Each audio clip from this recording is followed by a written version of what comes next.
Hey everyone, welcome to episode 132 Dynasty Underdog. I'm your host, Uriah Dawkins. Joins me tonight, Willie Beeman. What's up, man? I like the enthusiasm, dude. I like the I kind of been looking enthusiasm. forward to this. I missed last week, so Yeah, dude. It's been hectic between all three of us, but it's we'll get the crew back together. it's hard. We live on different coasts and we all have full lives. So Yep. Yeah, we were just talking. We'll probably release this video on YouTube on our YouTube channel, which we're starting to use a little bit more, and and get the live stream going next week when we have Josh back because I have janky internet, but. Yeah, man, MFL rollover week. We got I Dynasty know Underdog 3 Listener League going. I mean, how can we not be excited? I'm stoked. Let's get the boring stuff out of the way and talk about some news and nonsense here. So Derek Carr released before the day that they would have owed him a bunch of guaranteed money. It's kind of crazy because, we were just having this conversation like 9 months ago about, they finally extended him and he's going to be there for a while. And I have no idea what went wrong there, but he's unhappy with them. They obviously are fine with not having him. And hey, best wishes to Derek Carr. Yeah, I mean, I think it shows you how quickly things can change regardless of contract. Contract numbers or contract, whatever the contract is, right? Because you look at Dak Prescott. I was looking at Dak today, and his contract is seemingly, something that they're locked into, but they have an out in 2024, which is like a $39 million dead cap hit still. But I'm sure they could find a way to move him if they wanted to, is the point. You know what I mean? So there's always a way, I think, out of these kind of things to move on, restructure, or something or another. So, I talked last week how I thought Derek Carr would end up in New Orleans because, I think he wants to get something done, but it does look like he has no love for the Raiders, didn't really want to help them in this deal here, right? He didn't accept a deal to move, and that means that the Raiders don't get anything for him other than, a bunch of money back on the cap that they can use. So, yeah, I think there's a couple suitors for him. He could end up in a couple different places. I do think New Orleans is still one of the top landing for sure. spots for him. Yeah. Yeah, I could totally see him still end up being a Saint. Yeah, right? Yeah, Like he wasn't trying to give nothing away on the way out. Like, no. No, he's so Andy. I said this last week, Andy Dalton 2.0. It kind of seems like a good fit, but Washington's out there. If Aaron Rodgers moves on, that could be a place that he ends up in. There's plenty of options out there this offseason. Carolina is another one that he's tied to. So yeah, there's a plethora of options for Derek Carr, though. I think New Orleans might be the friendliest for him. So we'll see. Yeah, he's still a good quarterback, so he's okay. All right. Buying or selling Stevenson? I think we were talking about this in the Discord a week or so ago. I don't know where we're at on this. Like I was, coming out of the draft, big proponent of Stevenson, thinking Damian Harris will move on. But I think we're kind of getting into the area where his value is peaking. I don't know if he's going to be able to sustain his dynasty value going forward. He's probably going to have the job this year, but we know Patriot running backs don't last that long. And just the draft capital, there's just not much to keep him tied to any team, let alone the Patriots. So I just struggle to, if I can get almost any first round pick for him, I think I'd probably do that. I would too. It's basically because it's the Patriots, Patriot way. They've done that forever. Like the only guy that like they seem to keep around for a long time was like LeGarrette Blount or something. Like Ramondre is safe because he has 2 more years. Mm-hmm. So he's safe for 2 more years, but after that, like, who knows, right? But even so, they could bring in the new Ramondre Stevenson next year in next year's draft, and that kind of makes the waters a little murky for him. With the Patriots, then we're talking about where does he go and does the team sign him and use him in a committee? Like you can kind of just see it all building up, right? So the more that we get acclimated and acquainted to this incoming rookie class, we might even say, a high second plus a little something is where we'd be looking to move on from him at. So I just think he's kind of a sell candidate personally at this point. A lot of these running backs are right now because we're kind of in a transition period for running backs. So yeah, I don't think I'm buying into too many of them personally. Cool. What to do with Elijah Moore? I'm gonna look up what he uh is likely going for out there in the Superflex world. Because I just off the top of my head, like I believe in the talent. I think we talked about this like not too long ago, or maybe it was in the Discord. But I still think he's a good player. So I like to buy good players. I do feel that, but he's kind of confusing to me. And I do want to give a shout here to Dynasty Football Factory, my website, and go check out the rankings. They've just been updated, and it's like they're looking really good, and we're making a lot of site updates. Site looks really good. So go check those out. But I'm going to reference them here because we do have a composite of 4 of our writers who are really good. And that's you can check them out on Twitter at Chris Miles 1017, at PsychWordFF, at DocFFN, and at Force_Fantasy on Twitter. Those are our rankers. It's Chris Mile, Matt Ward, Doc just wants to go by Doc, and another Chris, but I don't know why I can't think of his last name right now. So bunch of these are really, really good writers. Just kind of looking at Elijah Moore. I want to see where we have them ranked. He's wide receiver 46 right now, just below Tyler Lockett, above David Njoku area. What are you looking at over there? Where were you looking at? Keep trade cut? What? I can't hear you. I was on mute. DTC Dynasty Trade Calculator. Okay. I always use it for a quick reference, especially when we have these kind of discussions. But it looks like you could get Elijah Moore for about the 206. Okay. 205. Let's say. Like I don't know. I think I'd do it. I guess so. I'd probably sell him for that. Like I'm looking at where he's ranked right now, and you can get him for, I guess Josh Downs is. I can't really tell you what rookie pick that would be right now, just because it doesn't have it sitting here. But wait, does it have the rookie rank on here? Let me see. That's probably pretty close to where he's going to go in rookie draft. Yeah, I would think. Yeah, I mean, so Josh Downs, we're talking about probably like the 1.08 to 10. So honestly, I'd probably sell more for like a lot of the guys around him. Like, it's interesting. I don't know. I'm really confused what to do with Elijah Moore. He's very young still, and he's on a team that could get like an Aaron Rodgers this offseason, and that could boost his value a ton. So there's probably something there. Maybe it's pretty even value, but I'm looking at this. I'd probably rather turn him into one of these picks, to be honest with you. That's fair. If I could. Right. Yeah. Well, you might be able to. I bet there's plenty of people out there who were really hyped on Elijah Moore during the rookie draft, and even after last year, like, hey, he did pretty well for a rookie. And some recency bias. You might get at people out there like, oh, Garrett Wilson's the only thing. The quarterback is trash. Elijah Moore's, not going to gain any more value moving forward. I'm sure you could find in some of your leagues somebody who's willing just to cut bait for one of these rookies. So, yeah, I don't know. I mean, I have him ranked pretty low, to be honest with you. Looking at my rankings, just my personal ones I have in here, and yeah, I have him a lot lower, I think, than they do. So I'm the only Elijah Moore truther still standing. Maybe. I mean, but that may be a good thing. I think so. Yeah, I'm interested if that value on DTC matches what you could buy him for in leagues. I wonder if you can get him for cheaper than that, to be honest with you. Maybe. It's definitely worth a shot. All right. Devontae Smith value.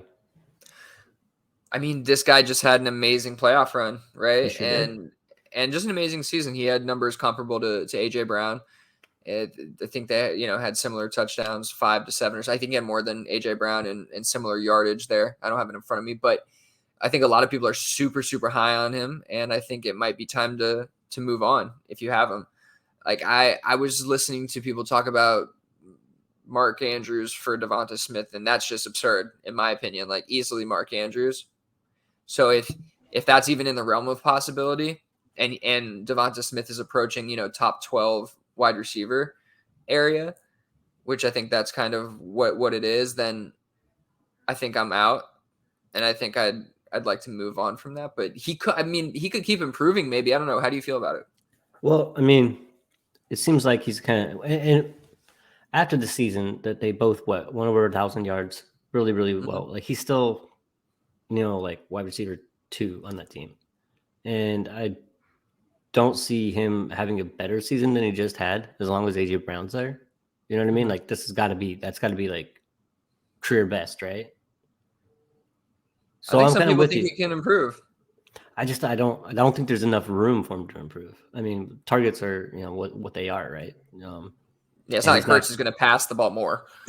No, and he's not, and then he's not going to favor Devontae Smith over AJ Brown. AJ Brown's just a better talent. So Mm-hmm. as long as he's there, I mean, I think he's kind of capped. And what we saw this year, I think, in my opinion, I think this is probably the best we've seen of him uh, for the foreseeable future. So if he's getting valued at like top 12 wide receiver value right now, I think he's definitely a sell. I mean, let's check his value. What is his value at on Keep Trade Card's good to have up because they have stupid ass rankings and it's fun to look at.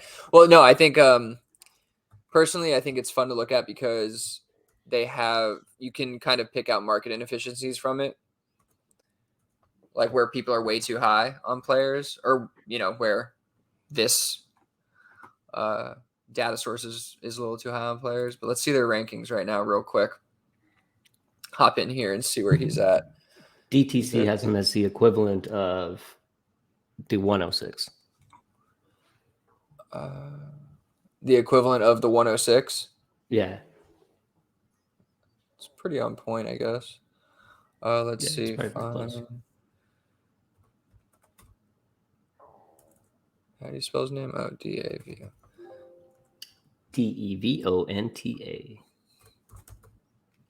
Okay, so right now, wide receiver 10, right below Christian McCaffrey, right above 24 first, above Kyle Pitts, Travis Etienne, Deshaun Watson. Like I'd send it. Well, this is just dynasty ranking, so yeah, probably not super flex. I don't know. Patrick Mahomes and Josh Allen are the top 2 on this list, though, so it looks like super flex, to be honest with you.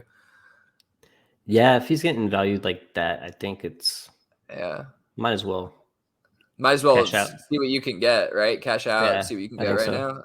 Yeah, I think so. That's wild to me. Yeah. Okay. Cool. I mean, I like him a lot. I think he's a good player. So there's zero hate involved here. No, nothing against him at all. I'm just looking at the value and I'm like, holy crap! Like, I feel like we can maybe get T Higgins plus right now or something like that. You know what I mean? Yeah. I mean, really, what's the difference between the two players? Not much, right? I don't think much. I mean, I don't think much I like T Higgins better. I think he has more upside, and also where his career trajectory is right now, he could end up being a wide receiver 1 on the team, going to more targets.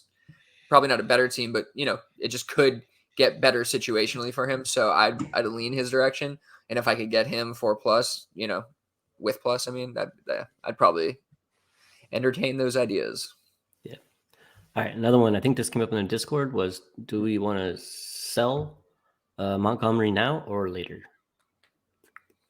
I mean, this is a fun topic, right? Because it's like, what Montgomery is in Chicago, and he's a high touch running back. He's 25 years old. He still has a couple years left, but there's been word about him possibly being on the move,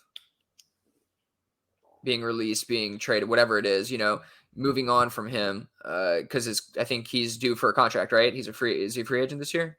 He's due for a contract, I believe. So, look it up. Make sure we have it right.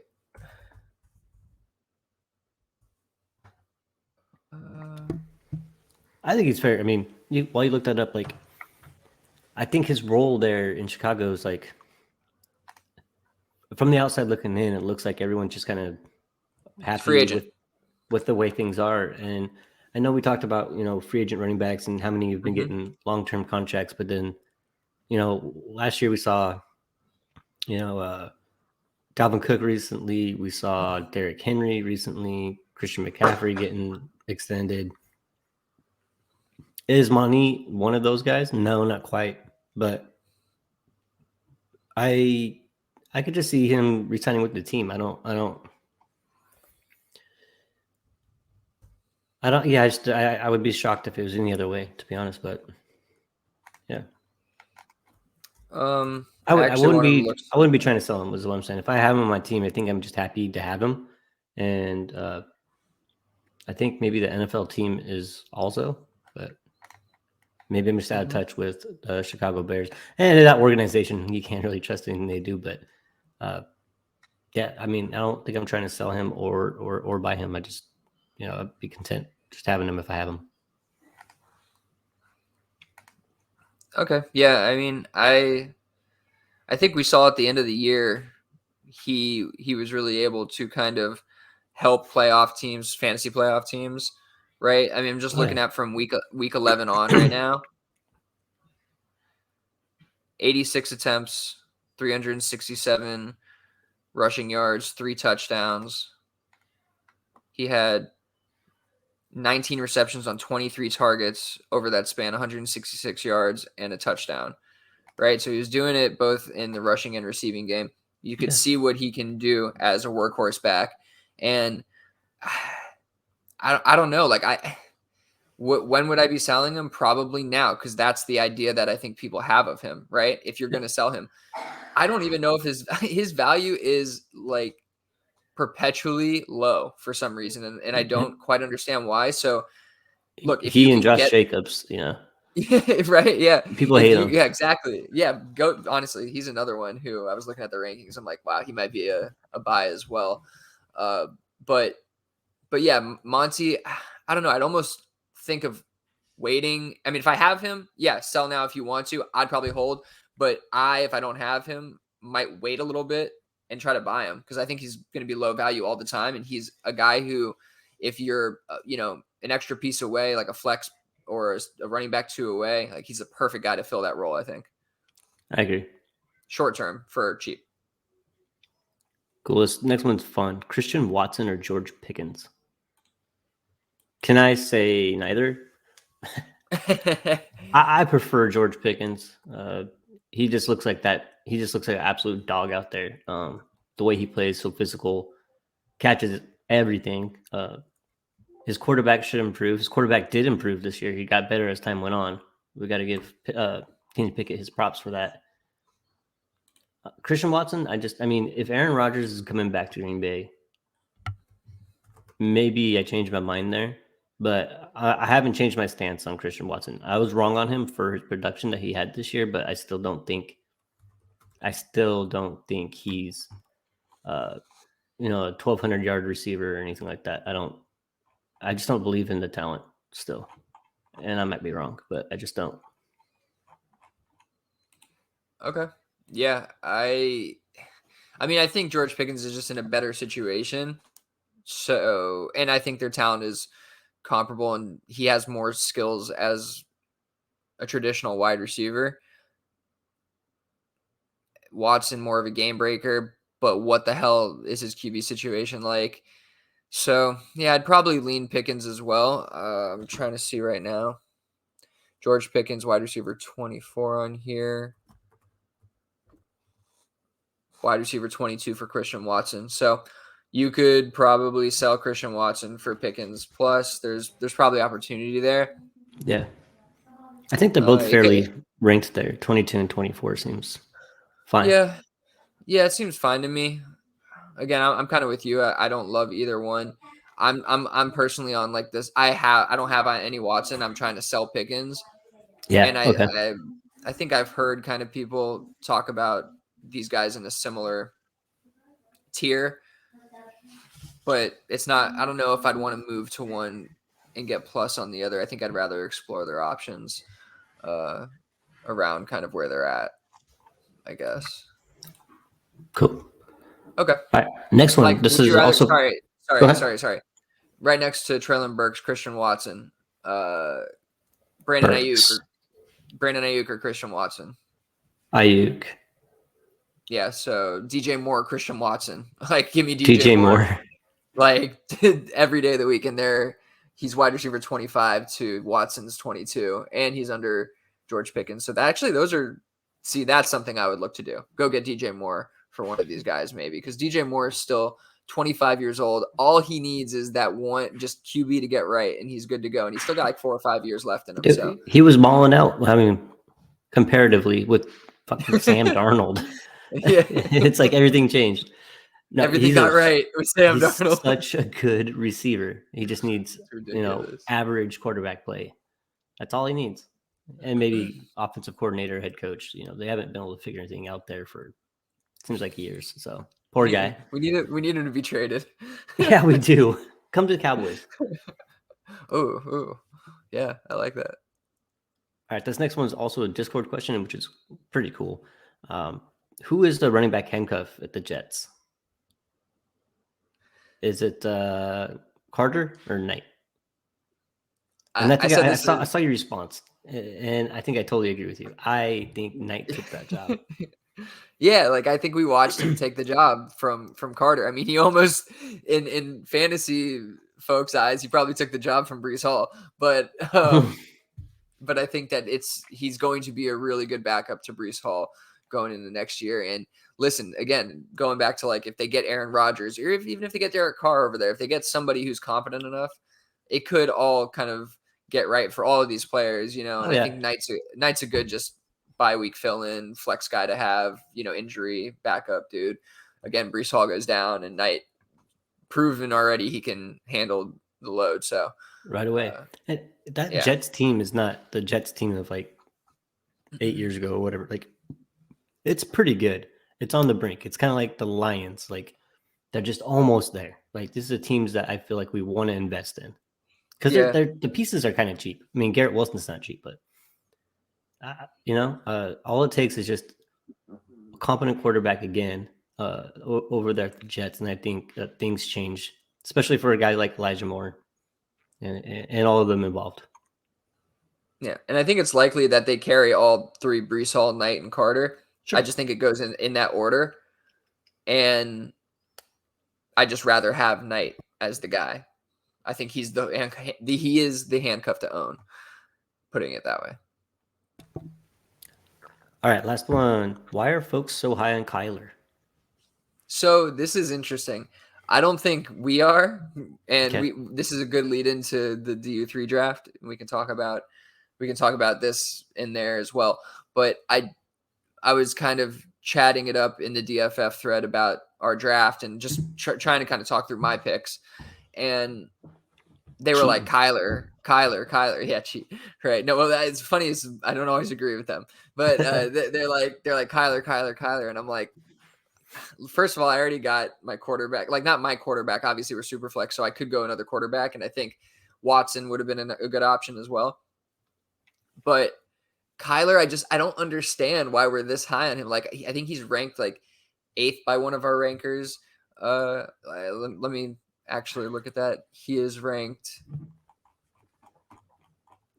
Kyler Murray overall is ranked QB9, right? 11th overall.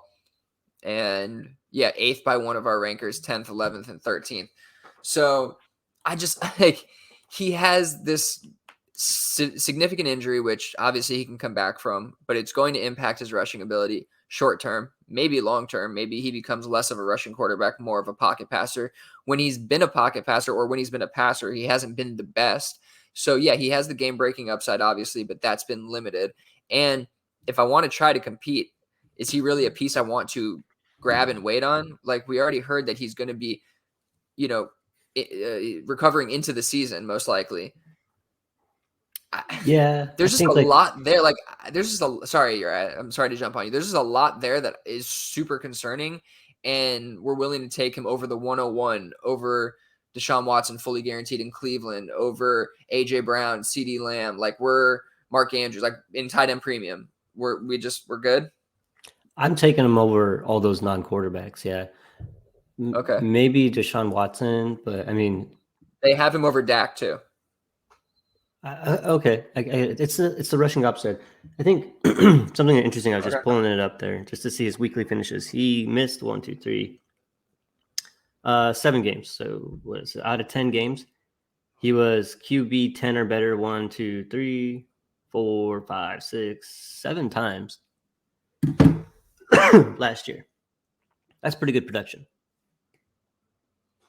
It is. He has the upside. There's no doubt about it. So I think that's I'm kind of what it just is. It's like there's still like that what if, what if he is that true, just dynamic, healthy all season, rushes for, 50, 60 yards a game. And, I in get it. 2025. In 2025, because it ain't going to be in this. It's not going to be in 2023. What was It's his not. injury? He has the ACL injury, and it was, and I think he had whatever. I forgot, but the news came out that it was going to be longer than shorter. The recovery was for whatever reason, and obviously things can change. But let's just play it conservatively and say he doesn't come back until let's just be nice and say he doesn't come back until week 2, right? Okay. And then he's not fully healthy until week 6, 7, 8, like fully back to strength, right? So you get half a season of Kyler in 23. Okay. That's valid. And maybe he's running. Maybe. Yeah, I didn't really think about those things. That's valid. Being ranked above Watson and Dak probably doesn't make a lot of sense then. And no more DeAndre Hopkins, right? Yeah. What's James Conner? Like,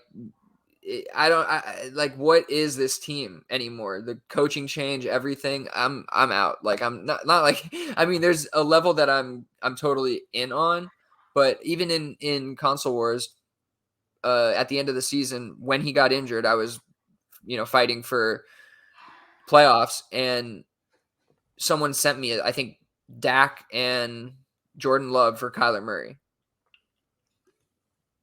I was shocked. And I smashed it, took it. Thank you. Yeah. Come again. Like, I don't know. I just think we're a little high on Kyler Murray because of the potential that he may never reach. It's true. And he's now hindered by an injury in what he does best as a quarterback, which is running. Fair. Okay. Sorry. I won't argue with that. You kind of went a little deeper on it than me. You did. I didn't really think about glad you did.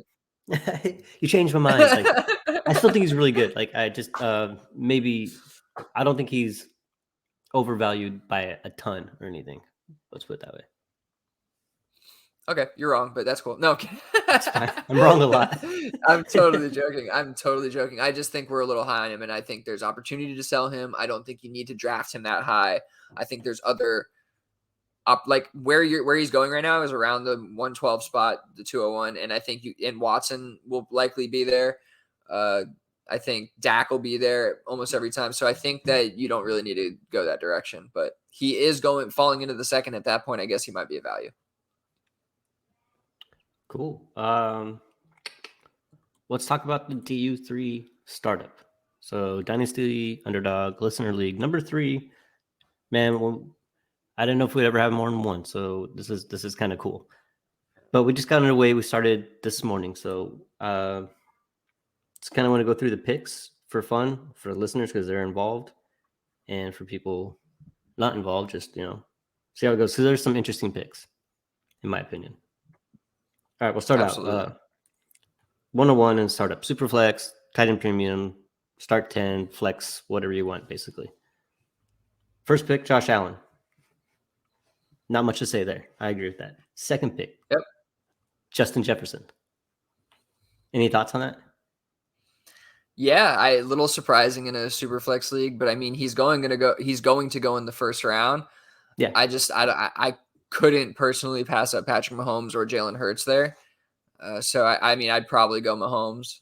And after the Super Bowl performance, it's just surprising that he didn't go 1, but I love to pick Josh Allen at 1 because he's so good. Like, and he's a fantasy cheat code when he's healthy and everything's right around him.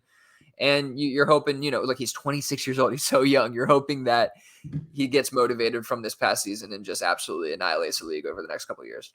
Yeah, every league I have Josh Allen in, like, I'm doing well, and it's probably because of him. All right, next one, Patrick Mahomes went. Which what do you think about Justin Jefferson? You like the Justin Jefferson pick it too? No. I like Justin Jefferson. But that's a guy, like, I'm sitting at like 106, 107, 108. That's who I'm hoping to get, in a super flex. We still need our quarterbacks, folks. So I'm hoping he knows it's super flex. Like I was pretty serious about, like, check the settings and, like, Yeah, I think we were but clear that's about fine. what He it got his guy, was. and that's okay. But Hey, no, I hope it was intentional. So he has a plan and he's gonna execute it, I'm sure. But yeah, keep going. Patrick Mahomes. cool. Patrick Mahomes, smash. Jalen Hurts, 104, smash. 105, Joe Burrow, smash. Okay, Joe Burrow or Herbert? Who would you have taken? Burrow, Burrow. easily Okay, for me. Burrow. It's so funny. I wish I put this take out on Twitter like, half a year ago, and saying it now sounds ridiculous, but there was like everybody was like Herbert way over Burrow. And I was like, I don't know. I think Burrow's just a better quarterback, bottom line. Like I think he's just a better quarterback and more sustainable. So either way, yeah, I think that was a great pick. I love Joe Burrow at 5, but then Herbert at 6 is a great pick too. I think the next 3 picks though are pretty interchangeable. Yes. So then we have 107 is Trevor Lawrence, which is like good for him after having the year he had last year. Like Mm-hmm. if we're sitting here at this time exactly 1 year ago and you're like, well, where's Trevor Lawrence going to be going in startups next year? I don't think we're thinking 107, because he had such a down year, but damn good quarterback. And you saw what we saw when he was in college. He had a, capable head coach, and he's just going to get better. So I like that pick a lot. I love it. I think that you could have gone Lawrence over Herbert reasonably. I think that is close, but I think you go Herbert. But then Lamar Jackson, like such good value. And I think that's you. I got Lamar Jackson at 108. I was wondering if Jackson or Lawrence would fall to 12 where I'm at, and I was hoping something like that would happen. But it did not. You guys didn't let it happen. So keep going. Lamar Jackson at 8. Lamar Jackson at 8, and then 109, Justin Fields. When I took Lamar Jackson at 108, I was looking at Fields because he had such a great year, and I believe he's a little bit younger and all that stuff. But it's the Bears, and Lamar Jackson still, when he's there, he's an absolute stud. So I'll take him at 108 all day. Next one, 110, Jamar Chase. I think that's a good pick. Like, that's kind of where I was thinking, Justin Jefferson, Jamar Chase, they're both going to go in the first. But I was thinking like after 6 or 7 quarterbacks since we're playing Superflex. So I was a little bit surprised that he made it to 110. But in my opinion, that's a good pick. What do you think? Yeah, it's a great pick. Like I was hoping he was going to fall to 12. I think reasonably you could have picked Prescott in that area. You could have picked Mark Andrews maybe in that area, but that's probably what you have to do there. You could put Watson there. I'm surprised Watson hadn't gone yet. Mm-hmm. So, but given his team, I believe he had 2. Yeah, this is the manager who had 2 firsts because they made a trade, and we talked about that last week. Mm-hmm. And he ended up getting Trevor Lawrence and then Jamar Chase. So it makes sense that he didn't go quarterback. Actually, a really smart move. I think it's good. Love it. No problems with it. Justin Fields, I don't know, man. I'm like, I get it, I guess. But honestly, after the journey I went on with him last year, I think I'm just maybe it's just a Staying me away. thing. Yeah. Yeah, maybe it's a me thing. Let somebody else have him. Yep. All right, cool. And then the next pick was Josh. Oh no, This is one where? actually kind of Oh yeah, it surprised was. me. Yeah. Yeah, he took first running back off the board, Kenneth Walker. Yeah, I was shocked here, man. I was really shocked. Like, Me too. not that I mean, Kenneth Walker's really good. I think that he wouldn't go. Probably he wouldn't make it through the second round. No. But I mean, I'm honestly surprised that he was the first running back off the board. And we're looking at it right now. We're at 204, and still another running back has not gone off the board. So I'm absolutely just, yeah, I'm mind blown right now with how this draft is going. But after he went Kenneth Walker, I went Dak Prescott, Mark Andrews back to back at 112, 201. And then Josh came back around with Jalen Waddle. So he I got a went Kenneth question. Walker and Jalen Waddle. Yeah. You had a chance to get Dak Prescott and CeeDee Lamb stack. Mm-hmm. Yeah. Why did you choose Mark Andrews of it? Just the oh man, so positional scarcity I'll of be the tight honest. end position. Partly, I think that I can get a comparable receiver around my next pick, and I have back to back, so I think I can kind of make something happen there and get 2 players that I like, and receivers pretty plentiful. I think there'll be some older wide receivers that we're going to let fall down, and I think I'm going to be able to take advantage of that. Now, I love CeeDee Lamb. I have the stack in another league. I totally enjoy it, but I don't know if he's going to give me that positional advantage, that value above replacement, right?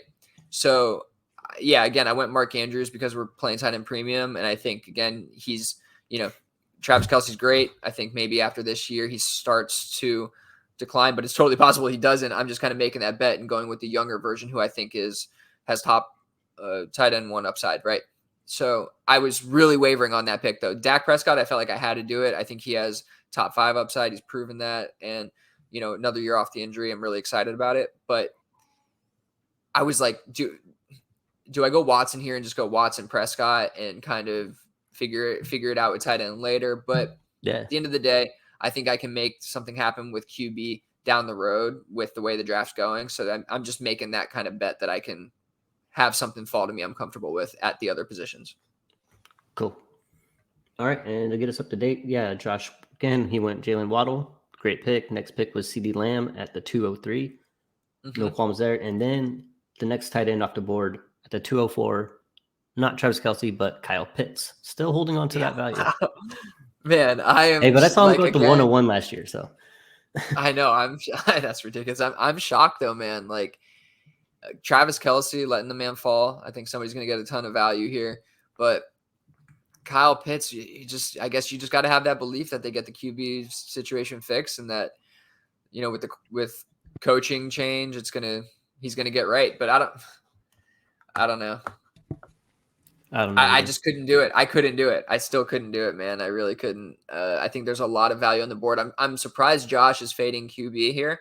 He's going Kenneth Walker, Jalen Waddle, and he's going to see what he can do with quarterback coming up here in the next rounds. That's a dicey play, but I love him. He sticks to his guns and plays it his way. So I'm excited to see how his team comes out with the strategy that he's going with right now.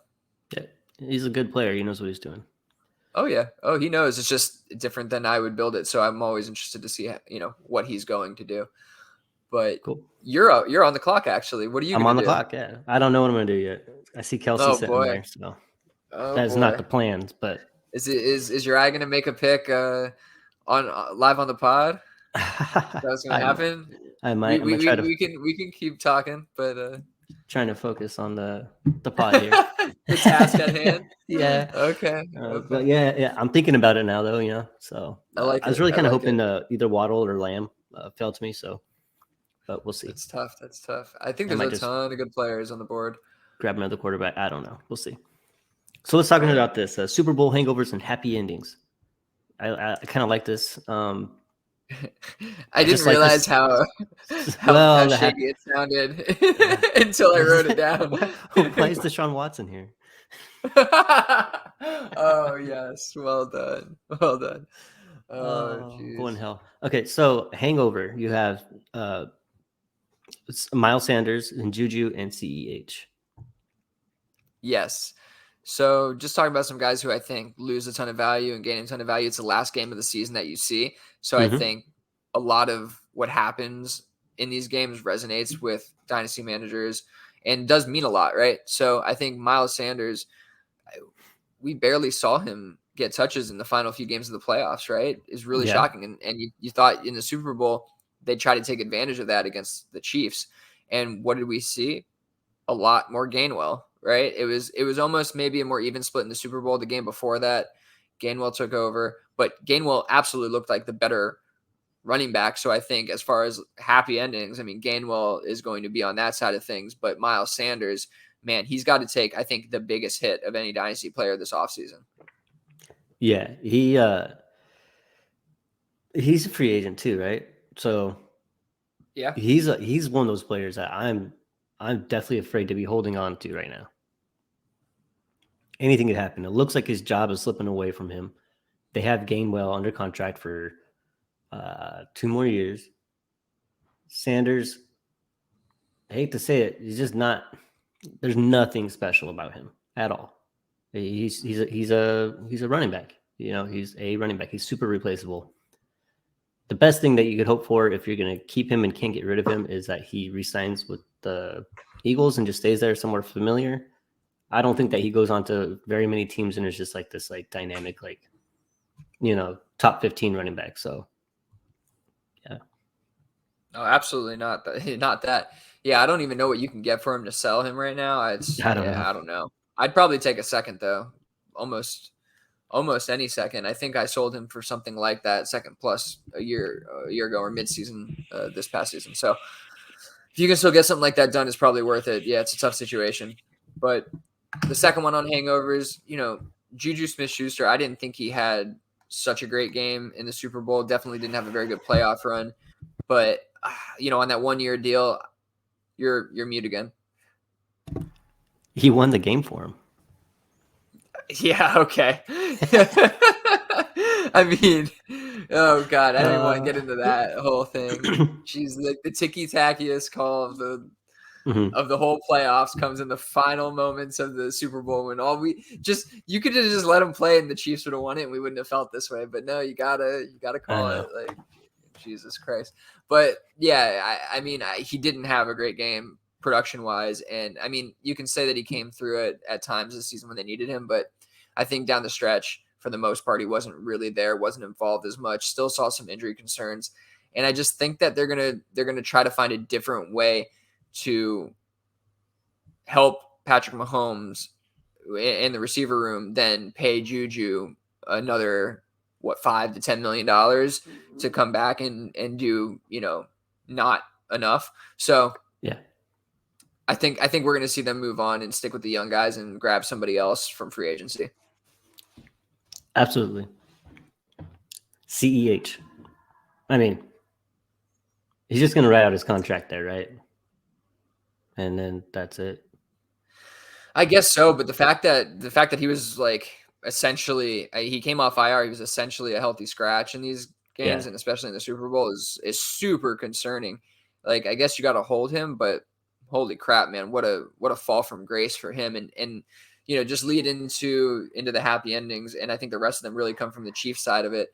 Is Isaiah Pacheco, we'll start with him, just like he easily takes over CEH's job. Like, just after the performance he put together in that Super Bowl, like, how could you ever go back to CEH as a full-time player? Yeah, he took that job. He took that job mid-season. So it's his.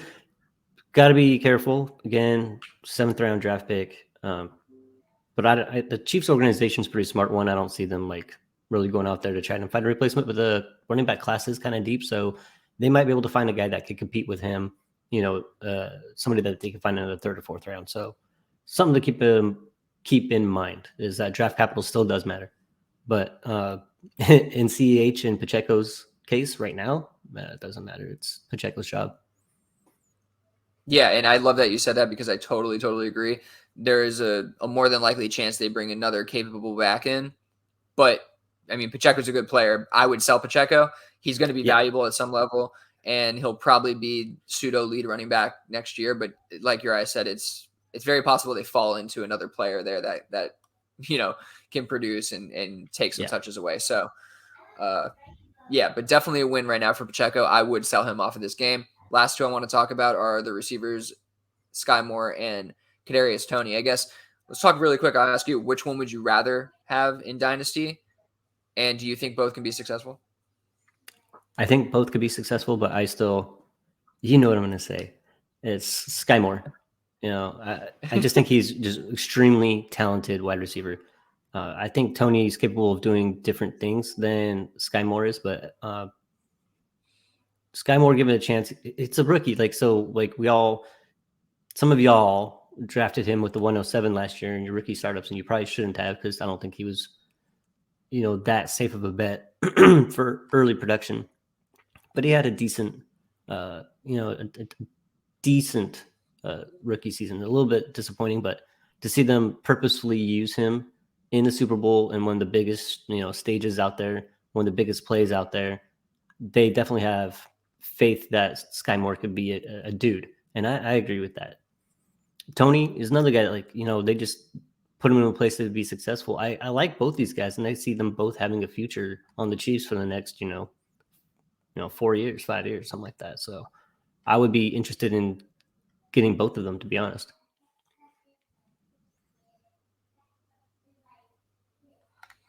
Okay. Yeah. I don't know which one I like more. I saw right before the game, Kadarius Toney was sold for the Devi 111 in a league, right? Which I guess call it the 211 if you want. But still, Sure. I can't even do that in a Devy league. Like we talked to, I don't know. I don't like doing that because like when you talk to Katie Flowers, and I do kind of subscribe to this now, like they can all be first round picks because you can get really good players from, different draft classes that are going to rise really fast. So I think I'd rather that first round pick. So I guess I think I'm selling Tony and I'm probably buying Sky Moore because I think Tony's going to have the more value. People think he has the more upside, and Sky Moore is still, like you said, he had an okay, but I think, yes, true. He did. It was okay. But like you said, touchdown in the Super Bowl, biggest moment. They're targeting him, and he had a huge game in the AFC Championship where he had the return and set up the win. So I think definitely, the trend is up for Sky Moore in KC. So I like him going into next year, and I think that his value is something that you can buy into right now. I like that. I like that take. Okay, cool. Cool. I think we're going to skip over the 23 rookie wide receiver data. We can talk about that at some other point. You want to hop into Eric Gray profile? Let's do it. All right. Damn, Jake's getting impatient, man. That DU3 draft, they don't want to wait, bro. He knows I'm recording right now. He knows what I'm doing. I'll get in there. I'll make it. I'll make a pick. I got 8 hours. Don't let me rush you. I'm fucking with you. All right, here, cool. Let's real quick. So yeah, we've been doing the running backs, and just gonna plug the video that we posted on the YouTube channel here. I'm starting to do some film reviews, and kind of what I'm talking about here, I do it over some game tape and show you actually what I'm talking about. So I'll probably do that. I will, not probably. I'm definitely gonna do that with Eric Gray because I actually like this guy and it'll be fun to do. But go check those out. They're a lot of fun. But yeah, let's do this. Let's talk about running back Eric Gray out of Ohio State. Oklahoma. Formerly at Tennessee. So yeah, a 4-year starter at the college level. 2 years in Tennessee, transferred to Oklahoma. Had a really, really good season. His senior season, he stands at about 5'9", 210, so he's thick enough. I think he's kind of slotted or projected at this point to be kind of like a 3rd round pick, something like that, 3rd or 4th round pick, day 2-ish.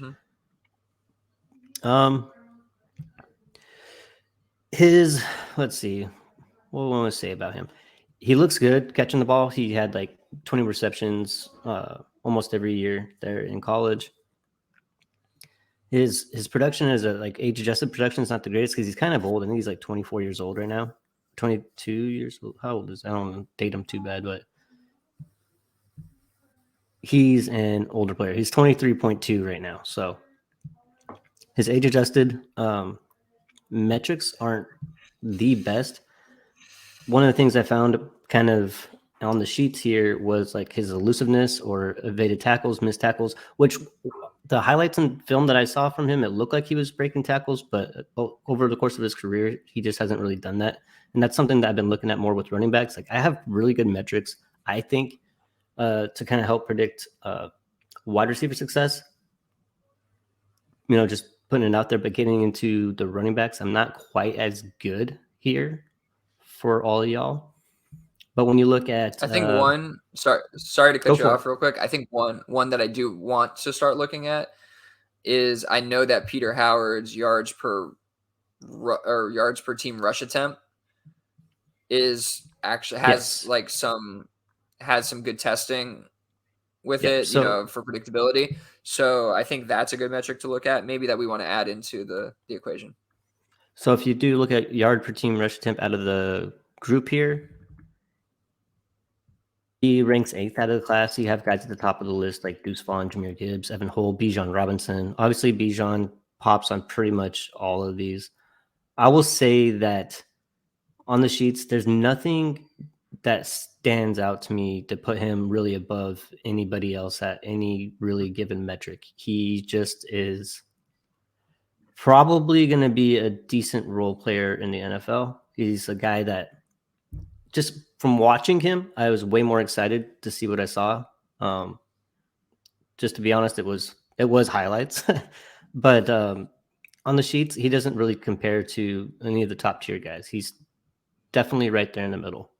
I know it's not the greatest analysis, but I just didn't see anything that really stood out to me. Like, oh man, we really need to look at this guy. It looks like he gets taken down by first contact easily. His yards after contact per attempt is very low. His evaded tackles is pretty low, and just kind of looks like an average guy to me. Do with that what you will. No, I like that. What was there anything in the number? So there wasn't anything super concerning, just nothing that popped essentially. Exactly. I mean, he just Yeah. just I mean, just an average player, I guess. You know, top 10 in the class, but I can't really say anything beyond that, to be honest with you. I love this because if you go and look at my notes, Yeah. when I'm talking about his contact balance, the last thing I say is can be taken down by solo tackles. So That shows up in the sheets. So yeah. So let me talk a little bit about what I saw on the film. I watched him. Now, when I say this, like I watched him versus Texas, West Virginia, Nebraska. Those are the game tapes like I honed in on and made the notes on. I'll also keep going and watch other ones to just make sure like I'm not missing anything and keep going, but I don't necessarily put those down. I try to put down the ones that I really focused on. Either way, so first thing to note, and I think what Uriah was saying when he saw the highlights, he's a fast, twitchy athlete, right? He has pretty good gait and above average footwork behind the line and between the tackles and a good ability to kind of get small and bend and squeeze through tight spaces. And he does have above average burst. So he kind of pops and he flashes. But when you kind of get down to the nitty and gritty, right, and you look at him actually rushing the ball and making decisions, I think there are some concerns with his vision, missing open lanes to choose a more difficult path, relying on his elusiveness and not really relying on, finding the open holes, the spaces, the angles, and getting through and just going. He does have pretty good contact balance. You see it against West Virginia more so than against Texas. So when I see it in some places and not, that kind of the inconsistency makes me think that it's not quite as good. He looks a little slighter than the 5'9", 210 build. I think he might play closer to like 200, to be honest with you. So I'm not sure if he can hold up at the next level. And like I said, he gets taken down by solo tackles. So all of that combined makes me think that, yeah, he's got the size, but he plays a little smaller, relies a little bit more on his elusiveness and not so much on physicality, which in the NFL can get you into some trouble, I think, if you're not like elite elusiveness. He's dynamic. He has a dynamic first cut and subsequent cuts, so he can like plant hard, drag a foot, dip his hips, elude defenders in tight windows without losing speed. He's an average route runner, receiver, so he has the ability, but average at best. He does have great start-stop ability. The acceleration is borderline elite, I think, and he might be one of the more elusive in the class, but I think his flaws might be too much to overcome at the next level, and I don't know if his elusiveness is that elite. Now, like again, this class is like really good, but I think there's a lot of average players, and there's a couple really good ones at the top. Like Bijan is far and away the best, and then you see Jahmyr Gibbs, and everybody loves him, but he's okay. Zach Charbonnet, again, like really good, but I don't know if he really reaches near kind of those top end guys. And so I think when I say, one of the most elusive in the class, that does not mean elite. I just think he's one of the more elusive in this class, and that's one of his better traits. Last thing I'll say is he is a really capable blocker, so I think he'll be able to stay on the field. He'll be able to find a role for himself, and he will play in this league. So he is a player I'm kind of excited about. His age is a concern, obviously. If he can get, again, kind of what I talked about with Evan Hull, if he can get that third, fourth round draft capital, hopefully third is when you get pretty excited about a guy like this. The farther it goes, the harder it gets to kind of stay on the train. But right now, I'm interested in what I see. Okay. For reference, like with PFF, their elusiveness rating, you have Eric Gray, I don't know, 20th or something out of the class. Mm-hmm. Breakaway per attempts, he's sitting there again. I don't know, 12th out of the class, 13th out of the class. So PFF doesn't quite see all that either, but what do I know? I don't watch a ton of film. I trust you, but he just looks like a guy. like it makes sense because I think his best traits are that he's really quick in tight spaces and he can make those cuts, but he doesn't have that skill set at an elite level, and he gets taken down often by solo tackles, by first tackles, second tackles. He doesn't necessarily get it to that next level and beyond. So yeah, he has some of the traits, but he can't really put it all together. And I guess that shows up on the sheets and it shows up on tape. But I think he has a skill set that the NFL likes. So, I mean, he could develop if he gets the DC. Cool. He's definitely more fun to watch move than just look at what he's done. So if that makes sense, I don't know. He's a fun player to watch. Again, he's twitchy, he's fast. We like those guys, right? Because you kind of like have this potential in your mind of like what they can be.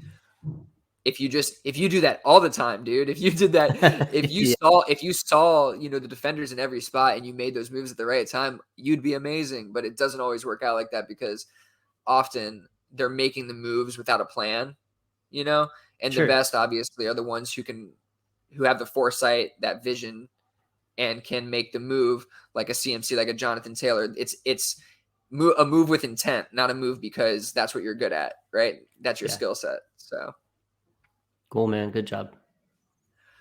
Great job. We always do a good job at this, man. Yeah. After a couple of years, I feel like we kind of got a flow together. So. But they're super fun, and I like doing the videos too because I think it validates a little bit more of like what's being seen and what I'm talking about here.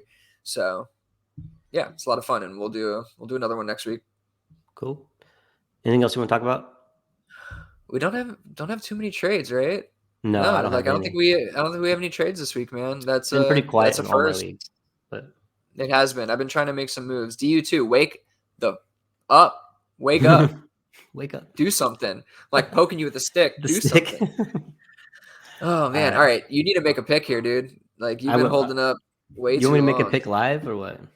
I mean, if you're ready, I don't want to rush you. I'm not ready. I don't know. Too many options. That's really blue balls. Like that's really disappointing. I can't believe you did that. You're a tease. No, you can't do it now. No. All right, cool. You're like, I don't want to. I don't want to. All right. Hey, thanks everyone for giving us a listen. Hop on our Discord. It's growing and it's fun. And it always gives us like really good content. So do that first. Like, subscribe. But thanks for giving us a listen. Follow us on Twitter at Dynasty Underdog, at Uriah Dawkins, at Willie Beeman DFF, and Joshua M. Goldberg. Peace out, fam. That's it. That's all I got. Awesome. Cool, man. Oh man, we gotta find a way like to put like the Discord link like scroll across the bottom when we're on air and like on the link when we send it out on Twitter. Like we got to figure out a way to do it. You know what I mean? Like some way, because like I feel like we don't get it. Like we can say join, but it's like they're like where, and it's like you go to Twitter. I'm not doing it. But it's like where, you know what I mean? You got to like listen, reach out, find it. But go make a pick. What are you doing here? Stop talking. That's kind of Josh's stuff. So all right, man, I'll go make a pick. Have a good night. Later, dude. Be easy.